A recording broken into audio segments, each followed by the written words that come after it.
Hello friends, स्वागत है आप सभी का अदनव short hand and typing institute में।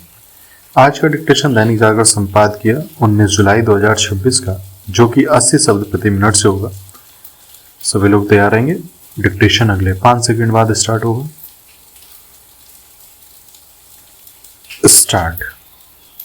इस निर्णय से बहुत संतुष्ट नहीं हुआ जा सकता कि सड़क डिजाइनिंग की खामियों का ऑडिट करने वाली संस्थाओं से उनकी जिम्मेदारी छिनेगी और अब भारतीय राजमार्ग अभियंता अकादमी रोड सेफ्टी ऑडिटर्स को ट्रेनिंग देगी। ऐसे किसी निर्णय पर तो पहले ही पहुंच जाना चाहिए था, क्योंकि न तो सड़कों की खराब डिजाइनिंग का सिलसिला थम रहा है और न ही इस कारण होने वाले हादसे। सड़कों की खराब डिजाइनिंग को रोकने की व्यवस्था प्राथमिकता के आधार पर की जानी चाहिए थी, क्योंकि एक लंबे अरसे से यही सुनने को मिल रहा है कि बढ़ती मार्ग दुर्घटनाओं का एक बड़ा कारण सड़कों का खराब निर्माण और उसका डिजाइन सही न होना है। यह सामान्य बात नहीं कि सड़कों की खराब डिजाइनिंग के कारण होने वाली दुर्घटनाओं का प्रतिशत 30 से अधिक है। क्या यह एक त्रासदी नहीं कि भारतीय राजमार्ग प्राधिकरण अभी तक ऐसे उपाय नहीं कर सका कि सड़कों की डिजाइन में कहीं कोई खामी न रहे? कोशिश तो इसकी होनी चाहिए कि किसी भी सड़क के निर्णय में डिजाइनिंग की कमी देखने को न मिले।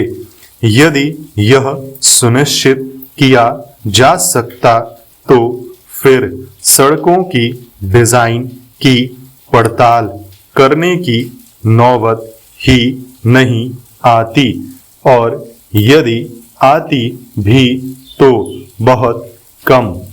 लगता है अपने देश में किसी को इसकी परवाह ही नहीं कि सड़क निर्माण के मानक विश्व स्तरीय हों। यह कहना कठिन है कि सड़कों की सही डिजाइनिंग करने वाले योग्य लोगों की कमी है। आशंका यही है कि योग्य लोगों की पहचान और उन्हें प्रोत्साहित करने की परिपाटी विकसित नहीं हो सकी है। भारतीय राजमार्ग अभियंता अकादमी रोड सेफ्टी ऑडिटर्स को ट्रेनिंग देने का कदम इसलिए उठाने जा रही है क्योंकि आईआईटी दिल्ली रुड़की के साथ केंद्रीय सड़क अनुसंधान संस्थान यानी CRRI समेत 12 संस्थानों की ओर से रोड सेफ्टी ऑडिटर को दिए जाने वाले प्रतिशत की गुणवत्ता व एक रूपता ऐसी नहीं थी कि ऑडिट अपेक्षित परिणाम दे सके।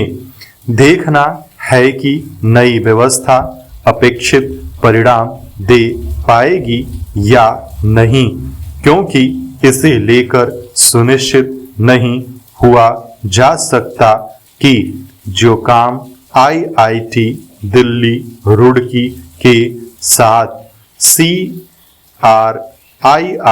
नहीं कर सकी, वह भारतीय राजमार्ग अभियंता अकादमी कर लेगी। बहुत संभव है कि वह बाहरी विशेषज्ञों और सलाहकारों की सहायता ले। इससे एक नई व्यवस्था तो आकार ले लेगी, लेकिन यह कहना कठिन है कि इससे समस्या का निदान भी हो जाएगा। पिछले कुछ समय से यह देखने को मिल रहा है कि विभिन्न मंत्रालय और सरकारी विभाग विशेषज्ञ सलाहकारों की सेवाएं ले रहे हैं। कई बार तो ये सलाहकार ही संबंधित विभाग को निर्देशित और नियंत्रित करने लगते हैं। यदि सब कुछ सलाहकारों के हिसाब से और उनके ही जरिए होने वाला है, तो फिर सरकारी अमला किस लिए है? आखिर वह अपने कार्यों के लिए जवाबदेह क्यों नहीं ठहराया जाता? यह वह यक्ष प्रश्न है जिसका उत्तर सामने आना ही चाहिए। स्टॉप।